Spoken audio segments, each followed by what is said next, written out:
They said that Anthony Richardson was a bust. They wanted to see Joe Flacco, and guess what? They got Joe Flacco, and boy, was it bad. It was so bad. It was so much worse than the offense had ever looked with Anthony Richardson. And look, I was one to defend Shane Steichen's decision to bench Anthony Richardson just for the fact that he did take himself out of the game, and that was an immature and truly indefensible thing for him to do. As the leader of the team and as the future of the franchise, you have to be more disciplined and be more level-headed in that moment. However, the decision to keep him out for multiple weeks, I thought was a failure. I really had to raise an eyebrow after that first Flacco performance, and they continued to leave Anthony Richardson on the bench because at that point, there was no reason to keep him on the bench anymore. The main reason you put Anthony Richardson on the bench was because of the immaturity, but the other side was because you felt Flacco gave you a better chance to win football games. And when you had a reasonable shot at the playoffs, and really a reasonable shot at the AFC South Division title,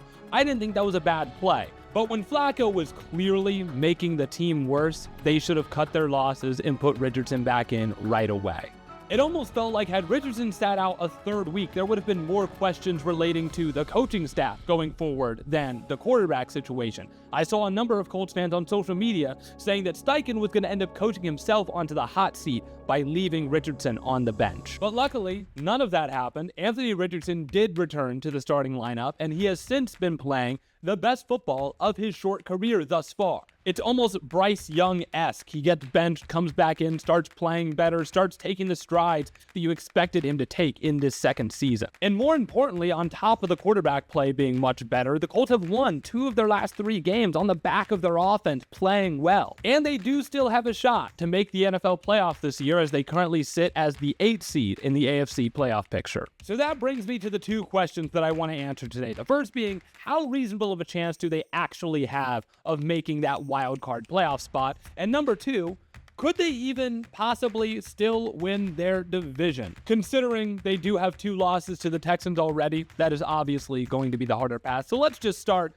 with just making the playoffs for now. The Colts currently sit at 6-7, with NFL.com giving them a 27% chance to make the playoff this year. Meanwhile, the 8-5 Broncos, who are the current 7th seed, have a 76% chance of making the playoffs. So this is clearly not the best starting spot to be in, but I do think this Colts team controls their own destiny more than you would expect a team that's 2 games back with 4 games left in the season. Obviously, the best thing the Colts can do is win all of their games, and that would include a win against the Denver Broncos in Week 15, which would give you a tiebreaker over them should you have the same record. Which brings me to my next point, which is the Broncos just need to lose 1 more game and you would get in the playoffs over them. And by the way, the Broncos' remaining schedule after the Colts game is Chargers, Bengals, Chiefs. None of those are easy. There's got to be a loss in there somewhere, right? And like I said earlier, this is a much easier path than trying to project the Colts to win their division at this point. I know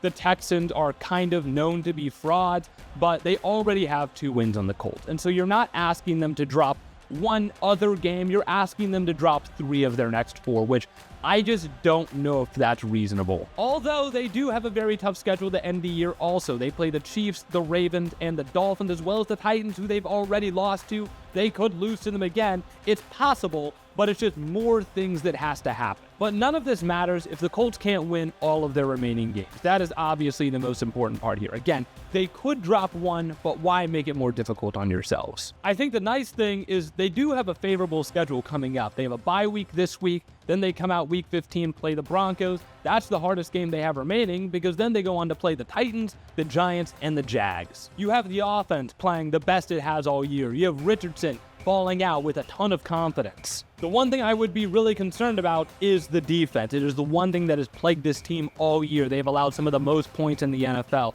They have been one of the worst second-level tackling teams in the NFL. It was a unit that I had a lot of expectations for, a lot of hope for, and has thus been a massive disappointment. Now, I do think they have some good players on defense, and I know a lot of their issues are due to injuries, but the rest is going to be fixed in the offseason, I imagine. So the way I look at it, coming into Week 14, coming into the Colts bye week, as optimistic as I have been for the Colts all year, I do think the NFL projections are probably right, and the Colts will probably miss the playoffs this year. But I do think that's okay. When you think about all that has transpired this year for the Colts, the injuries, the general letdown of the defense, the early struggles with Richardson, the awful stretch with Flacco, if they were to overcome all of that and still make the playoffs, it would honestly be a miracle. And they do still have a chance. Like I mentioned, they have a favorable stretch to end the year. The Broncos and the Texans are the two teams that stand in their way. They have very difficult stretches to end the year. It can be done. But at this point, I think the most important thing a Colts fan would have been looking for this year has already been achieved, and that's for Anthony Richardson to take steps